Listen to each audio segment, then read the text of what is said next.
Hello, my name is Silvana, and I want to talk today about destiny. There are people who believe in destiny, and there are people who don't believe in destiny, that you make your own destiny. So, it's going to be a little rambling, and it's going to be a lot of questions. Feel free to answer or not answer. All, some, none, whatever. I just find this medium to be really good to express these kind of thoughts. So if you have something bad happen, we'll say you have a child and it passes away as a baby.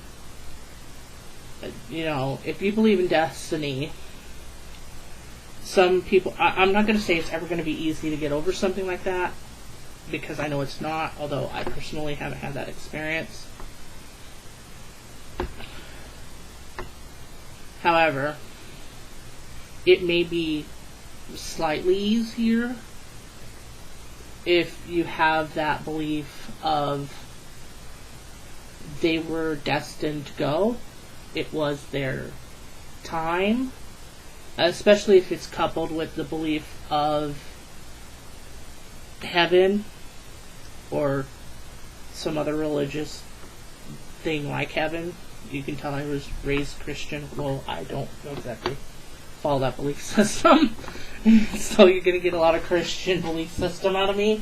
And I try not to do that, but sometimes it's hard to get away from how you were raised. So, if you believe in destiny and heaven or nirvana or whatever, it's easier, a little easier to, if somebody were to pass away or if something bad happens, to lay that on, well,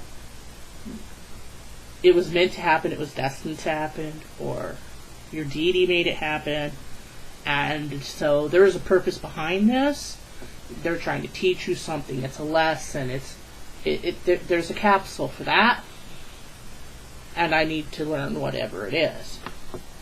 If you think you make your own destiny, when things bad like that happen, I wonder how you get that equation. Where does that go? So your child passes away. Do you look at it as, well, I caused that to be, or do you look at that as it just happened and there was no causality at all? I mean, other than whatever made them pass away, that would obviously be the causality of the passing. But, I mean, the passing itself, it does things to you, but is there a causality for that? Is there a driving force in your mind that this is the purpose for the baby to pass? And or you make it a little more personal. If you're female, you're walking home one night and you're jumped and raped. Or if you're male, you're walking home one night and you're jumped and mugged. Again, if you're a belief system of at least destiny, because I do believe in destiny, if you can't tell, but I do not necessarily believe in God in and of itself. A higher power, to a point, yes. I definitely believe that there is a veil beyond this one, that your spirit continues on after you pass away. I don't believe in heaven at all, or hell. I don't believe that anything like that exists. I think when you pass away, you don't go to some, if you're good, you go to some really nice place, and if you're bad, you go to some really horrible place. I actually believe that you continue to walk the places that you knew. Well, while you're in a spirit. I also happen to believe in reincarnation. that after a set amount of time, I call it in the pool, i.e. as a spirit in rest from one lifetime, you will be reborn into another lifetime. I do not follow the Zen or the Buddhist belief that depending on your actions, depend on how you are reborn. So if you know, what form of life you will be, plant, animal, insect, human, whatever. I think if you're born a person, in every lifetime you will be a person. You will not necessarily be this person. You'll look different. Your actions, the heart of your actions, I believe, will stay the same. Though the day-to-day actions would depend upon, of course, what's going on. So, yeah, I know. I've got a really strange system. Trust me, I know. But, and totally off topic. But this will give you an idea of where I'm going with this. So, this is why I'm talking about it. So, I believe that after you pass away, you go into a spirit form for a while. I call that being in the pool. You're waiting for your next lifetime to come. What decides that? That's where my higher power or destiny would come in. That there is a set book of knowledge you are to learn. It has your name, your real name on it. And in here it says this is who you are. These are all the things that you have to learn to be done with life, with all life. When you reach that pinnacle, when the book is done, when I'm a gamer, when the game's over, I do believe that there is a plane that you go to when all life is done. It is not, however, a heaven, nor is it hell. It would be more to the side of heaven than hell. That for the majority of people, it's just a really nice place. There's everything you could ever want to do. You don't have to have a job. You don't have to pay rent. You know, it has all the good things in life without all the bad, because you've learned the things that the bad teaches you. So you don't need those things anymore. And there is a place in this theocracy which would be ran by death, in my way of thinking. And he is not death to me. He just wants to do his job. His job is to get the souls where they gotta go. And then once you're where you're at, he really doesn't give a crap what you're doing.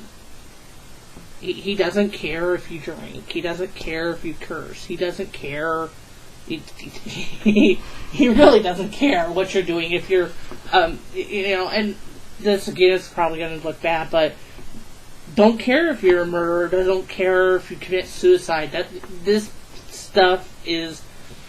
all gets worked out in your lifetimes. You kill, it'll come back to you, which I do. Oh, there's another one for me, that anything you do in your life will come back to you. That's completely Wiccan, I know, and so I'm a little bit of that as well, that, it will be repaid to you, not by you being incarnated as something horrendous, but maybe having a life that is full of strife, where you're the bottom of the totem pole, or maybe where someone is doing to you as you did to others in your previous life. because it's lessons that you have to learn. Which is why, while Adolf Hitler will say, people villainize him, he's a terrible, awful human being, and he was. He was. But he will get that repaid to him. He will have a life, he will have another life, and he will have that repaid to him in spades.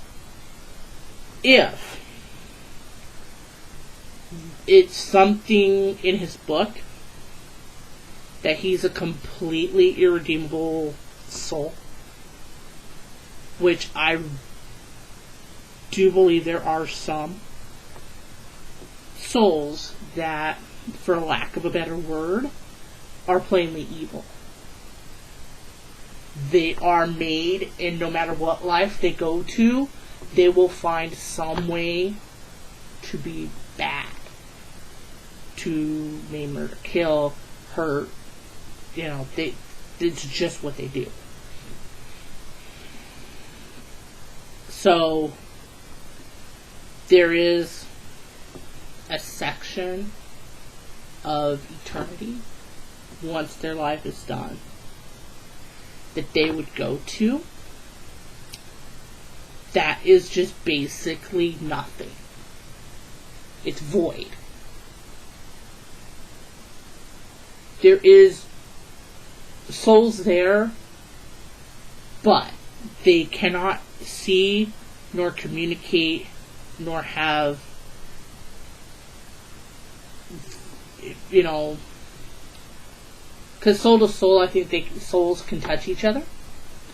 So then you go into a physical aspect of that, where it's almost like a body, only it's the soul, so it's changeable. The shape is changeable. So they have, to them, in their view, they are alone in the middle of a void, of nothing, of darkness, of no pain, no torture, just alone with your thoughts. Reflect. And there is pretty much, as I would see it, no redemption from that. Because your time of redemption to learn has come and gone. You're there for eternity. If you can't learn. Because I'm not a person of, you have to learn, of that pain, taught through pain. I hate that. And that's why, which goes back into destiny. With the destiny idea, there's a reason for this pain. Yes, it's going to teach you a lesson, but it goes to the greater good as well. Having this bad thing, when this next thing happens, prepares you for that to happen, so that you can be the soft place to fall for someone else. But if you don't believe in destiny, so if you don't believe in destiny, or you can put your mindset in a place to logically come from a debate, an argument, a thought process point of view of, there is no destiny. You make your own destiny. Everything in the world is at your, well, not everything in the world, everything in your world is in your wheelhouse to control, influence, direct. When bad things happen, deaths, pain, things like that, when bad things happen, why? Why do they happen? How do you get over it? How do you accept it? How do you move on from there? Is it easier? Is it harder? I don't know how to say all the things I want to know about this. So basically, explain to me, if you don't believe in destiny, or if you can think from a viewpoint of someone who does not. How does the world work for you?